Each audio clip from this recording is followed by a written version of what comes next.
Акыркы убактарда бир канча оорулар жашарып көбөйүп бара жатканы талашсыз. Алардын ичинде катуу кармагында түйүлтү боорутуп, жарылып кетсе өлүмгө чейин жеткизүүчү өттөгү таш оорусу да бар. Өтүндө ташы бар экен, же ташын алдырыптыр деген сөздөр көп эле айтылып жүрөт. Таш эмнеден улам пайда болот жана анын себептери тууралуу дарыгер төмөндөгүлөргө токтолду.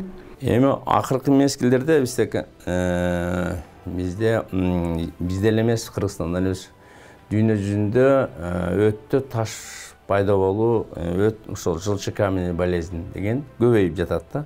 Себеби бул көбөйүүнүн бир себептери деп биз экологияны ойлойбуз. Экологияда эле тамакты ойлойбуз да. Биз эми өт бул тамак сиңирүү, тамакты сиңирүү системасын желудочно-кишечный тракт дейт, ошого кирет да. Ошол себептен тамакты туура жебесек, тамакты туура пайдаланбасак, ошондон көбүнчө пайда болот деп эсептейбиз. Бирок бир эле тамак менен түшүндүрүп койсок ал туура эмес болуп калат да. Биздин ошо өттө воспаление болуп, таш болуунун жолдору, пайда болуунун жолдору биздин медициналык теориялар менен объяснить да. Мисалы үчүн инфекциялык теориясы бар, сосудистый теориясы бар. Ошол туздардын, минералдардын бузулуш жолундагы болгон эмелери бар. Анан кийин биздин кандай десем, анатомический биздин ошол өттүн чыгуу жолдорунун өзгөрүшү. Ошолордун баардыгы. Анан башка органдардын, ошол өткө байланышы бар органдардын оорусу, мисалы үчүн ашказан оорусу, 12 личиги оорусу, ашказан бези ооруса, ошого өттүн чыгуусуна тоскоолдук берип, ал таш пайда болууга алып келет. Өттө таш бар экендигинен кабар берген бир канча белгилер бар. Маселен, өт баштыкчасы боордун алдында жайгашкандыктан, оорутуу алгач оң капталдагы кабырганын түбүндө байкалышы мүмкүн. Муyu боорутуудан башталып чыдатпай курч кармаган түрүнө чейин жетет. Ошондой эле адамдын оозу кургап, боору өтүшүп бара жатса кусат. Өттө таш барбы жокпу УЗИ коюп берет. Ошого чейинки симптомдор бар да. Мындай өт оорудуу деген симптом чыгыш керек да. Анын симптомдору негизинен кайсыл мезгилде кандай бар? Бул өт деле көбүнчө тамак менен байланыштуу деп башында айттым го. Тамак жегенден башталат да. Мисалы үчүн ошол оорулуу бейтап өзү биринчи айтат, сураганыбыз деле. Сиз эмнеден кийин ооруп калдыңыз деген суроо бергенде, мен кече күнү плов жедим элем, же майлуу тамак жедим элем, же ачуу тамак жедим элем деп, же өтө көп тамак жедим элем дегенде, ошондон кийин ооруп калдым дейт да. Ошол себеби дегенде биздин өтүбүз тамак сиңирүүгө өзүнүн ошол өттү чыгарып берет да. Ошого күч келип, ошондо биринчи симптом пайда болот да. Симптом кантип билип аласыз? Оору пайда болот. Оорусу кай жерде пайда болот? Ошо ичибизде.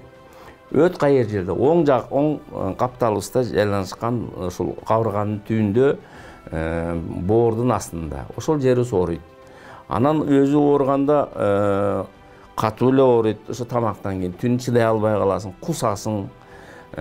Кусканда ал сага жеңилдик алып келбейт. Оорусунун мындай багыттары ушуга мындай характерни да. Анын ооруганы биздин лопатка мындай аркага берет, далларга берет, ушундай болот да.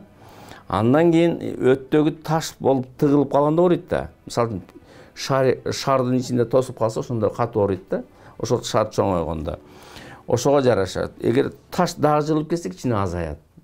Мына ошол ооруганда бизге келиш керек дейм. Анан эми симптомдор бар. Ал эми симптомдорду мен эми элдер баары автор менен айтсам болбойт. Ошо ичи оң капталы ылдыйраак оорса аппендицке окшош болуш керек, өдөрөөк оорса өткө болуш керек.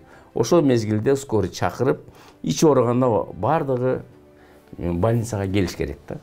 Эгерде убагында дарылабаса, оору кайталанып жүрүп, жыйынтыгы жакшылыкка алып барбайт. Ошондуктан оорунун өтүшүп кетишине жеткирбестен дарылаган оң дейт адистер. Операция кеч жасалса да, андан запкы тарткан органдагы оору ошол бойдон кала берет. Ошондуктан дарыгерге дароо кайрылып, убагында операция жасатуу туура чечим. Дарылабаса мондай болот да. Мисалы үчүн өттү дарылабай приступ бере берсе, бул приступ берсе, биринчиден өт барып өзү бир күн тосулуп, баары бир ооруп, аппендицит дейли ириңдейт, гангренозун осложнениялар болот да.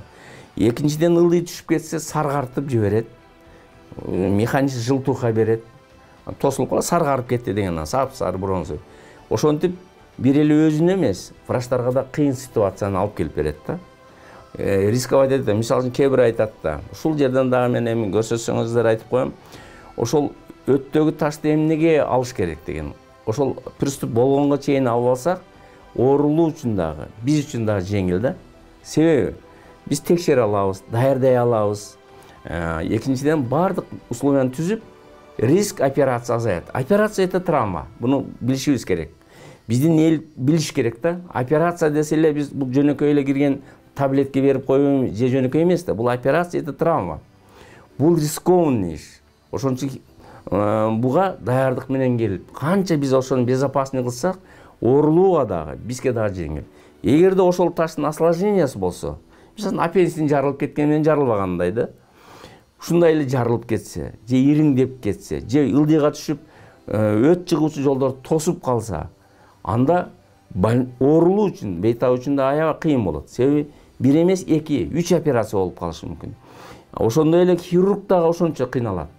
Андан кийин биздин эл кээде, мен элди жамандагым келди, муну эми түшүнүгү жок медицина. Айтат да, вот тиги хирургка барсаң, жөн эле алып койду өттү.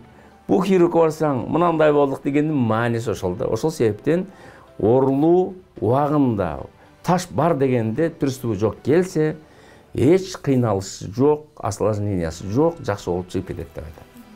Өттөгү ташты дарылоодо колдонулуучу негизги ыкма хирургиялык жол менен өт баштыкчасын алып таштоо. Таштын чоң кичинесине, бирөө же көп экендигине карабай өт баштыкчасын алып салуу зарыл дейт дарыгерлер. Анткени таш пайда болгондон кийин өт баштыкчасы акырындан чирип баштап, чириген нерсе инфекциянын булагы болуп тура берет.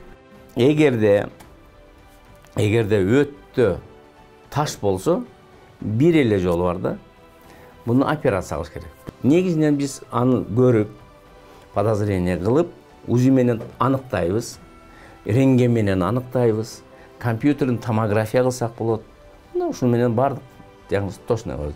Диагноз коюп алгандан кийин УЗИдеги таш деп аныктасак, бир эле жолу бар.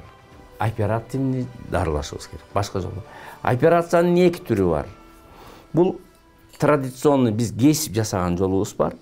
И аппарат менен, лазер деп коюшат, или лазер эмес, бул малоинвазивный технология деп коет да, аппарат менен жасалат. Чын ден соолукта жүрүү үчүн туура тамактанып, көбүрөөк кыймылдап зыян алып келүүчү нерселерден алыс болуу зарыл. Мына ушундай жагдайда бир канча ооруларды өзүбүздөн олоктото алабыз. Айнура Машарап кызы, Самат Сайдамат уулу, Ары Утан көрсөтүүсү.